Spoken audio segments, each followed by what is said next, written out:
सभी देशवासियों को जय हिंद, वंदे मातरम, जय संविधान। मैं बड़े गर्व के साथ कहना चाहता हूँ कि मुझे अभिमान है कि मैं इस भारत माता की पवित्र मिट्टी में पैदा हुआ हूँ और भारतीय हूँ। मैं हिंदू बाद में हूँ, मैं भारतीय पहले हूँ।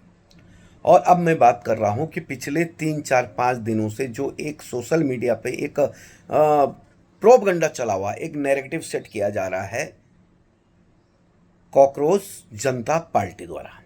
और इसके जो फाउंडर है उनके बारे में पहले समझ लो। इसके जो संस्थापक अध्यक्ष हैं, एक बंदा हमारे महाराष्ट्र औरंगाबाद के पास का है।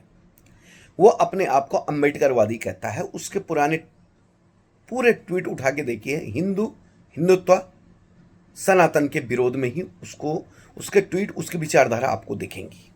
आप अपने लिए कट्टरवादी हो, अपने पंथ के लिए, वो गर्व का विषय है, मगर दूसरे के धर्म के बारे में गलत कहना वो गलत है। आप सही में कॉकरोच ही हो। कॉकरोच गंदगी में पैदा होता है। और आप कहां बैठे हो? अमेरिका में बैठ करके आप उन गरीब, पीड़ित, शोषित दलितों का हक मार रहे हो आरक्षण का लाभ लेकर। आप पहले इतनी बड़ी बात किया ना आपने, तो आप सबसे पहले आरक्षण छोड़ो। आपने बहुत बड़ी बड़ी बात कर दी, तो आप पहले आरक्षण छोड़ो। आप अभी संपन्न हो और उस गरीब, दलित, अति दलित बेटे को दो जिसको सही में जरूरत है। अब दूसरा फाउंडर देखो इसका, ऑस्ट्रेलिया में बैठा हुआ है। तीसरा फाउंडर इसका जर्मनी में बैठा हुआ है। और चौथा इसका दुबई में बैठा है। और ये चारों लोग प्रत्यक्ष अप्रत्यक्ष रूप से आम आदमी पार्टी के साथ में थे, आम आदमी पार्टी की सरकार में थे, अरविंद केजरीवाल के निजी सहयोगी थे। और 2024 तक, 2023 तक ये लोग रहे।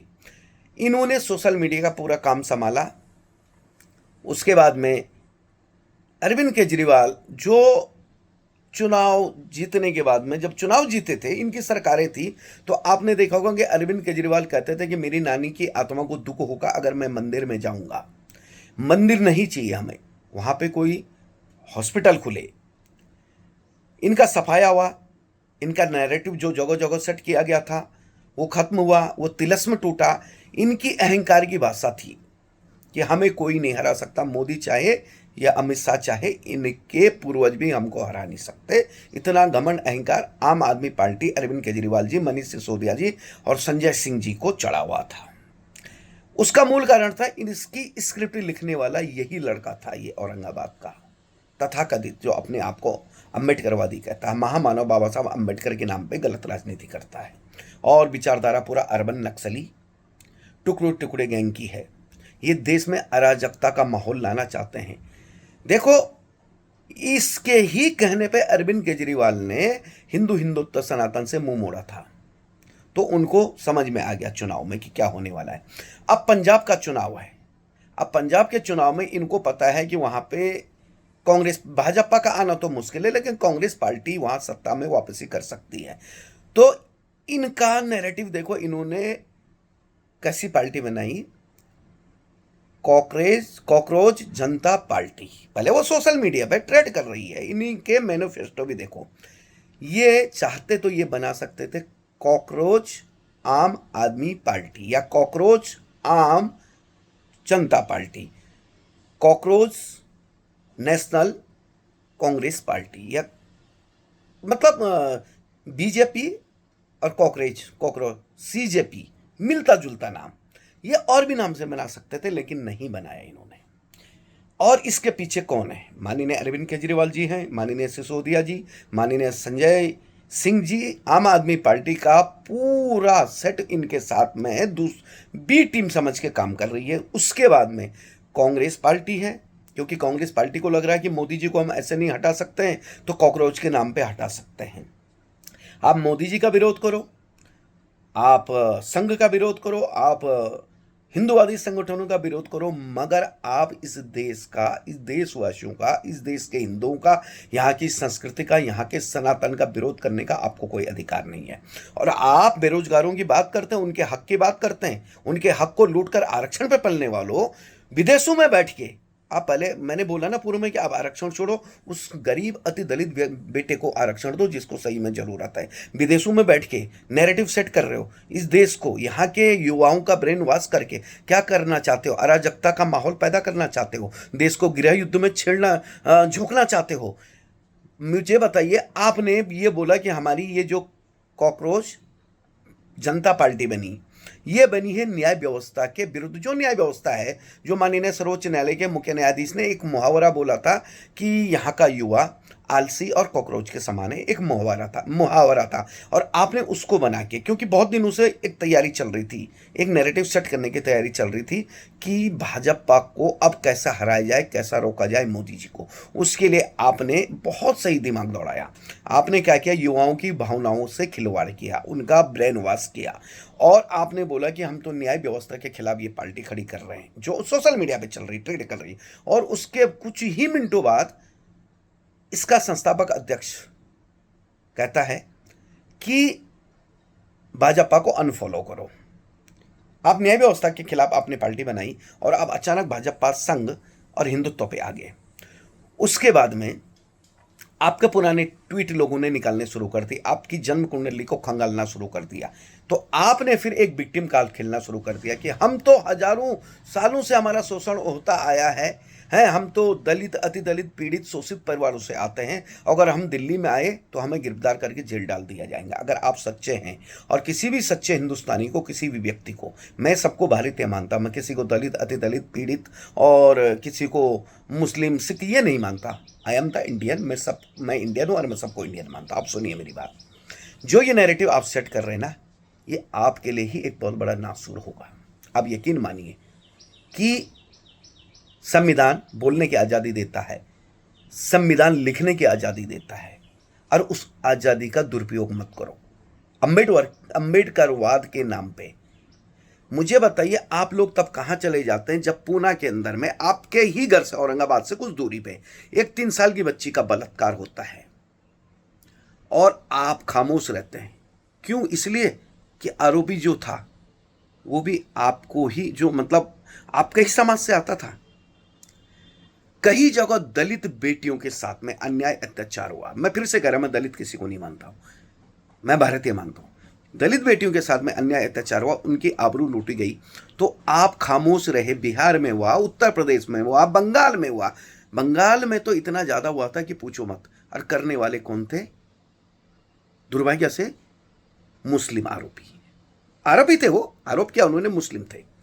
तब भी आप चुप रहे, आपके मुंह से आवाज निकल गई। आपका वो काकरोच वाली चोंचें कहाँ चली गई थी? इसलिए आप खामोश रहे कि आपको लगा कि अगर हम यह आवाज उठाएंगे, आरोपी मुस्लिम और पीड़ित दलित है, तो कहीं हमारा जय भीम जय मीम नामक जो असंवैधानिक संगठन है या नारा है, उसमें कहीं दिक्कत ना आ जाए, उसमें कहीं दरार ना गिर जाए।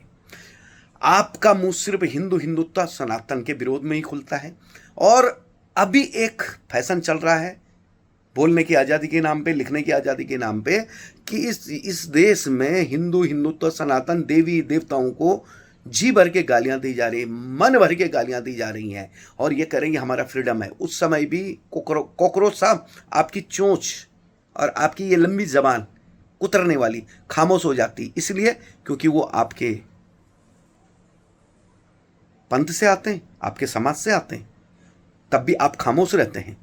कई पूर्व न्यायाधीशों ने, जो आपके समाज के थे ना, मैं तो समाज नहीं मानता किसी को, जो आपके समाज से आते थे, उन्होंने हमारे आराध्य देवों के बारे में बहुत कुछ बोला, तब के भी आपकी आवाज़ खामोश रही। आपकी वो निकली नहीं चोंचें बाहर, उतरने वाली, बोलने वाली, वो अजीब गंदे पंजे बाहर नहीं निकले कॉकरोच साहबों, क्योंकि वो आपके समाज से आते थे। तो ये नैरेटिव सेट करना बंद करो। और मैं बड़े डंके की चोट पे कहना चाहता हूं कि आप जो भी हैं, अमेरिका में बैठ के, ऑस्ट्रेलिया में बैठ के, दुबई में बैठ के, जर्मनी में बैठ के आप ये जो कर रहे हो ना, आपकी इतनी हैसियत नहीं है कि आप पैसा लगा के ये सब कुछ कर पाओ। आप कहीं ना कहीं अमेरिका की खुफिया एजेंसी CIA के कहने पे, उनके इशारों पे भारत में अराजकता, सरकार को गिराना, देश को गृह युद्ध की आग में झोंकना, देश को जातिवादी टुकड़ों में बांटना, ये सब करने की आपकी पूर्ण तैयारी है। मैं भारत सरकार से, सभी खुफिया एजेंसियों से हाथ जोड़कर विनती करूंगा कि कृपया इसकी पूरी जांच करो, इनकी फंडिंग की, इनकी पारिवारिक पृष्ठभूमि की। ये जो अचानक अभी से विक्टिम कार्ड खेलने लग गए, वो क्यों खेलने लग गए, उनके माता पिता क्यों ये सब कह रहे हैं कि हमारे बेटे को खतरा है, तो इन सारी चीज़ों की जांच होना जरूरी है। और मैं अपने देश के युवाओं से हाथ जोड़कर विनती करूंगा कि हमें भी मोदी सरकार के बहुत फैसलों से नाराजगी है, लेकिन नाराजगी जताने का तरीका होता है। अगर गाय अपने मालिक से नाराज होती है तो वो कसाई के पास में नहीं जाती है कटने के लिए। आप किसी के हाथों का मोहरा मत बनो, अपना ब्रेन वॉश होने मत दो, अपने गौरवशाली इतिहास को याद रखो। हमें किसी भी जाति, धर्म, पंथ, मजहब, रंग, रूप, प्रांत में नहीं बंटना है। तब कहाँ चले जाते हैं आपके ये कॉकरोच, जब इस देश को जाति, धर्म, पंथ, मजहब, रंग, रूप, प्रांत के नाम पे, झंडावाद के नाम पे बांटा जाता, लोगों को मारा जाता, लोगों को काटा जाता, अस्मिता को लूटा जाता है तब कहाँ चले जाते हैं ये कॉकरोच बनाने वाली पार्टी। तब क्यों ये सामने नहीं आती, तब युवाओं के हक की बात क्यों नहीं करती है। युवा आत्महत्या करते हैं, किसान आत्महत्या करता है, सैनिक मर जाते हैं, सैनिकों के परिवार पीड़ा में रहते हैं, उनकी लाशें सैनिकों की बर्फ के अंदर में अपने देशवासियों के देश की रक्षा में गल जाती हैं कहीं 29-30 डिग्री सेल्सियस में। तब कहाँ ये कॉकरोच चले जाते हैं। इन कॉकरोच JUN के अंदर में भारत तेरे टुकड़े होंगे, इंशाल्लाह जंग रहेंगी। इसी सोच वाले ये कॉकरोच है ना, क्योंकि उन विचारधारा का इन्होंने कभी विरोध नहीं किया। तो इन कॉकरोचों से सावधान रहें, सतर्क रहें, अपने आप को इनके बहकाव में आने मत दें, अपने गौरवशाली इतिहास को याद करें। हमारे आदर्श हमेशा वंदनीय राजे छत्रपति शिवाजी महाराज, वंदनीय राजे संभाजी महाराज, वंदनीय राष्ट्ररत्न तुकडोजी महाराज, वंदनीय महामानव बाबा साहब अंबेडकर, वंदनीय कई वंदनीय हैं, वीर अहिल्याबाई होलकर, महाराणा प्रताप, झांसी की रानी, भगत सिंह, चंद्रशेखर आजाद, राजगुरु, सुभाष चंद्र बोस, ये हमारे आदर्श थे, हैं और रहेंगे। इनके आदर्शों पे चलो। ये कॉकरोच वाली जो पार्टियां, कॉकरोचों को हमारे देश में हमारी गृहिणियां ना जूतों के नीचे मारती कुचल के, तो इन कॉकरोचों के पांव के नीचे कुचल के मारो मतलब संवैधानिक तरीके से। इनके बहकाव में मत आओ, इनके बहकाव में आके अपना भविष्य को अंधकारमय मत बनाओ। ये मेरी अपने सभी भारतवासियों से अपील है। अंबेडकरवाद, ब्राह्मणवाद, मुस्लिमवाद, जय भीम, जय मीम, जय परशुराम, इन पे मत बंटो आप। हमारा एक ही नारा है, वंदे मातरम, जय संविधान, भारत माता की जय। ये हम भारतीय हैं, सब एक हैं, एकजुट रहेंगे। ये हमें पूर्व में भी टुकड़े टुकड़े करने की इन्होंने कोशिश की, जातिवादी नासूर में हमें पूरे धकेलने की कोशिश की, लेकिन देशवासी सतर्क थे। फिर से ये लोग विभिन्न रूप से, इनके सारे मुद्दे फेल हो गए। बिजली का मुद्दा, पानी का मुद्दा, वोट चोरी का मुद्दा, EVM का मुद्दा, जातिवादी मुद्दा, टुकड़ों में बांटने का मुद्दा, ये सब कुछ फेल हो चुका है। अब ये कॉकरोचों को बाहर निकाल के कॉकरोच के नाम पे राजनीति करेंगे। तो आप इन कॉकरोचों से सतर्क रहिए, सावधान रहिए। स्वच्छ, सुंदर, सुरक्षित बनाना ये हम सबकी जिम्मेदारी है, अपने परिवार को, परिसर को, राज्य को, शहर को और देश को। जय हिंद, वंदे मातरम, जय संविधान।